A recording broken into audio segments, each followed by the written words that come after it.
안녕하세요. 데살로니가후서 2장 4절에 나오는 배도, 멸망, 구원 구조는 우리나라 사이비 교주들이 자신을 구원자로 합리화하기 위해 왜곡하는 프레임의 단골 구절입니다. 통일교, 신천지, JMS 등 수많은 이단들이 이 본문을 자기들 이야기로 둔갑시켜왔습니다. 왜 이 구절이 이렇게 악용되는 걸까요? 편지를 주고받은 사람도 아니면서 성경의 역사적 목회적 맥락을 무시하고 구절 하나만 떼어다가 2000년이 지난 현재에 단편적으로 적용하기 때문입니다. 이런 위험한 성경 읽기가 얼마나 무서운 결과를 초래하는지 오늘 함께 살펴보겠습니다. 1부, 우리가 가장 먼저 알아야 할 것은 바울이 편지를 쓰게 된 이유입니다. 주의 강림을 논하기에 앞서 우리는 바울이 데살로니가 교회에 편지를 쓴 이유부터 먼저 알아야 합니다. 송신자 사도 바울, 수신자 1세기 데살로니가 교회 성도들, 작성 시기 AD 51-52년경, 작성 목적은 주의 재림에 대한 혼란 해소와 박해속 격려를 위해서입니다. 데살로니가 교회가 처한 상황으로 로마 제국의 황제 숭배 압력의 내용은 로마 황제를 신으로 숭배하라는 강요를 하고 이를 거부하면 박해와 순교의 위협이 있었고 신앙을 지키기 위해 목숨을 걸어야 했던 시대였습니다. 그리스 로마의 혼탁한 종교 문화가 유행했습니다. 데살로니가는 무역항으로 각종 우상 숭배 신전이 즐비했습니다. 여사제와의 음행이 종교의식의 일부였었고 디오니소스, 아프로디테 등 음란한 신전 문화가 있었기에 이런 환경에서 거룩을 지키기가 매우 어려웠습니다. 교회 내부에 혼란한 상황도 있었습니다. 주의 날이 이미 이르렀다는 거짓 가르침이 들어와 있었고 일하지 않고 재림만 기다리는 게으른 자들이 생겼으며 박해 속에서 언제쯤 주님이 오실까 하는 막연함에 포기하게 되고 이로 인해 신앙을 버리려는 배도의 위기를 맞이했습니다. 바울은 이런 구체적인 상황에서 혼란에 빠진 목회적 위기를 해결하기 위해 이 편지를 썼습니다. 그는 서신에서 아직 그날이 오지 않았다. 먼저 배교하는 일과 불법의 사람이 나타나야 한다. 낙심하지 말고 믿음을 지키라. 헛되이 시간을 보내지 말고 일하며 믿음으로 살라고 권면했습니다. 시청자 여러분, 이 서신은 누구의 것입니까? 이것은 1세기 데살로니가 교회 성도들을 위한 목회 서신입니다. 2000년 후 한국의 어떤 교주나 단체를 지칭하는 편지가 아닙니다. 이 기본 전제를 무시하고 이게 우리 이야기다라고 우기는 순간 성경 왜곡이 시작됩니다. 데살로니가후서 2장의 배도 배교는 이러한 역사적 상황 속에서 데살로니가 교회 공동체가 직면한 신앙 이탈의 위기를 의미합니다. 이것은 초림 때 길 예비자였던 세례 요한의 배도가 절대 아닙니다. 2부에선 신천지가 40년간 숨겨온 역사적 모순에 대해 파헤쳐봅니다. 신천지가 가르치는 거짓 공식이 있습니다. 신천지는 초림과 재림이 똑같은 순서로 온다며 이렇게 가르칩니다. 배도 멸망 구원 공식이라며 배멸구라 합니다. 초림은 선민 이스라엘 배도, 이스라엘 멸망 예수님의 구원. 재림은 영적 이스라엘 배도, 영적 이스라엘 멸망 이만희의 구원. 그럴듯해 보입니까?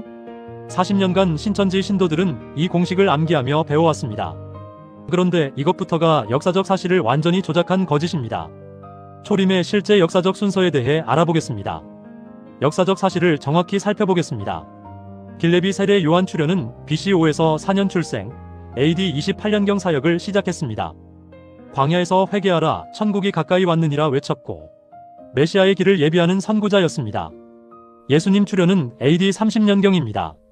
세례 요한에게 세례를 받으셨고 요한이 옥에 갇히자 공생애가 시작되었으며 십자가 죽음과 부활은 AD 30년 또는 33년, 승천도 AD 30년 또는 33년으로 추정합니다. 예루살렘의 함락 멸망 시기는 AD 70년입니다.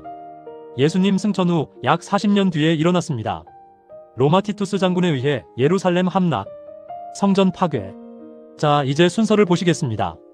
신천지 주장은 배도 멸망 구원 순서죠. 역사적 사실은 기레비 세례 요한 출현 구원자 예수 즉시 출현 40년 후에 멸망합니다. 어디에 배도 멸망 구원 순서가 있습니까? 예수님은 멸망 후에 오신 것이 아닙니다. 예수님께서 먼저 오셨고 예수님을 거부한 예루살렘이 40년 후에 멸망한 것입니다. 순서가 정반대입니다. 더 큰 문제가 있습니다.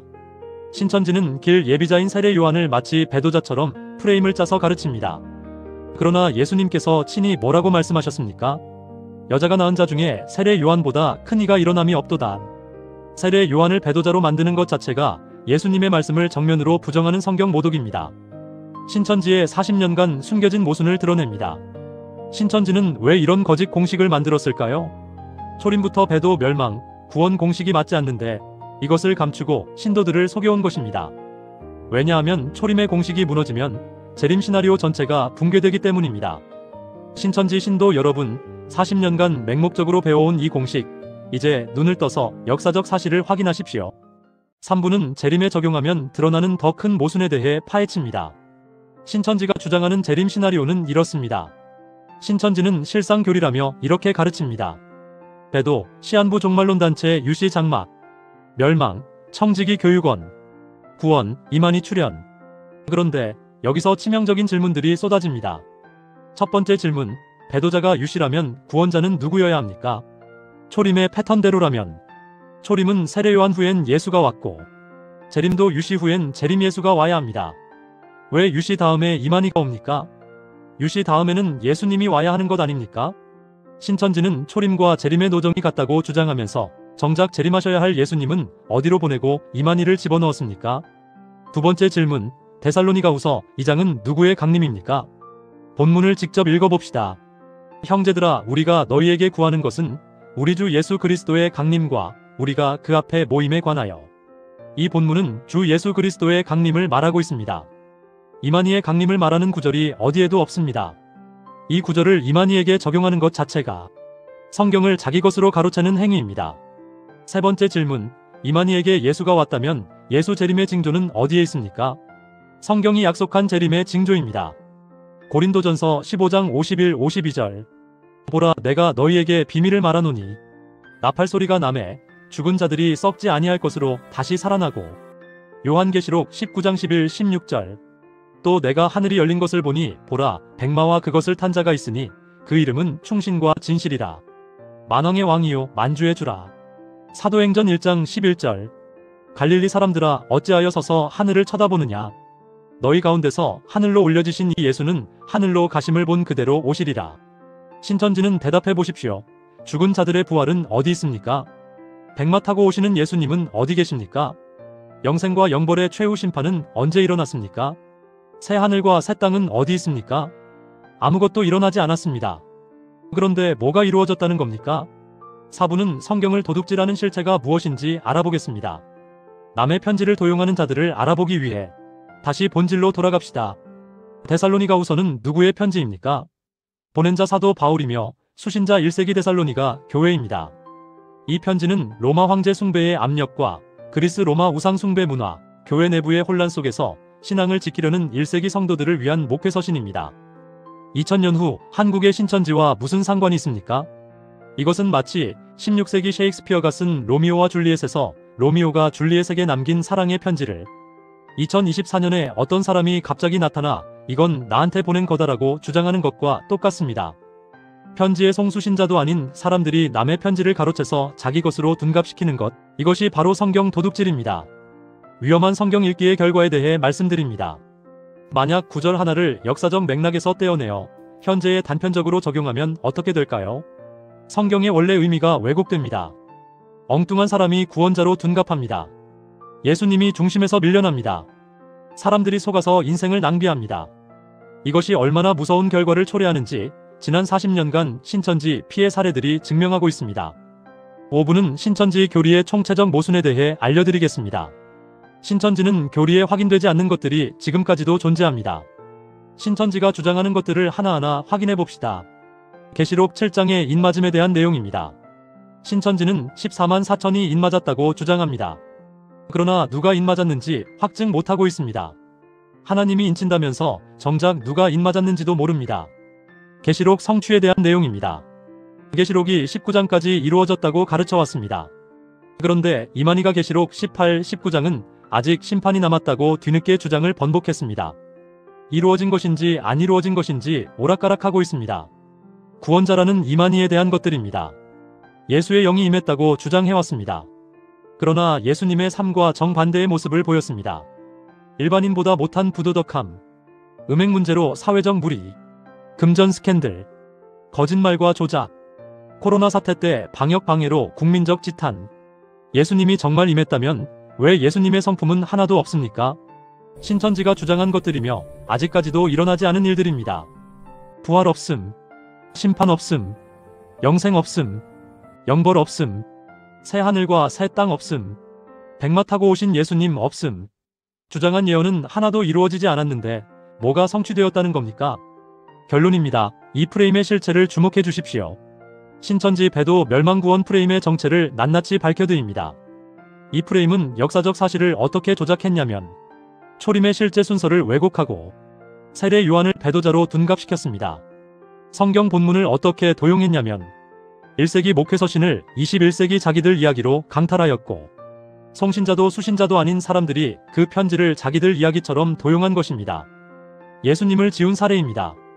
재림하실 예수님 자리에 이만희를 앉혔습니다. 주 예수 그리스도의 강림을 이만희의 강림으로 바꿔치기 한 것입니다. 신천지의 앞뒤가 맞지 않는 미완성 설정입니다.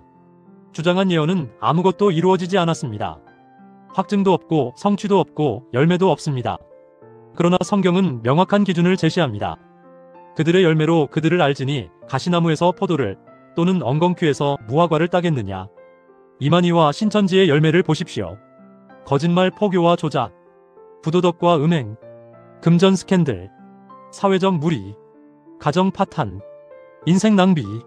이것이 하나님이 보낸 자의 열매입니까? 이젠 40년 맹목에 눈을 떠야 합니다.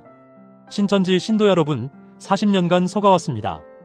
초림의 역사적 순서부터 거짓이었습니다. 재림도 예수님이 오셔야지 왜 이만희입니까? 데살로니가후서 2장은 주 예수 그리스도의 강림을 말합니다. 이만희의 강림이 아닙니다. 이제 눈을 뜨십시오. 편지의 송수신자도 아닌 자들이 역사적 맥락을 무시하고 구절 하나만 떼어다가 자기들 이야기로 둔갑시키는 것, 이것이 바로 사이비 교주들의 단골수법입니다. 신앙의 중심은 무엇입니까? 신앙의 중심은 언제나 예수 그리스도입니다. 어떤 인간 교주도, 어떤 조직도, 어떤 비밀 계시도 예수님을 대신할 수 없습니다. 하나님은 한 분이시요 또 하나님과 사람 사이에 중보자도 한 분이시니 곧 사람이신 그리스도 예수라. 이만희는 중보자가 아닙니다. 이만희는 구원자가 아닙니다. 이만희는 보혜사가 아닙니다. 오직 예수 그리스도만이 유일한 구원자이십니다. 지금이라도 늦지 않았습니다. 거짓 프레임에서 벗어나 진짜 복음으로 돌아오십시오. 시청해주셔서 감사합니다. 공감이 되셨다면 구독과 좋아요로 복음 전파에 함께 해주세요.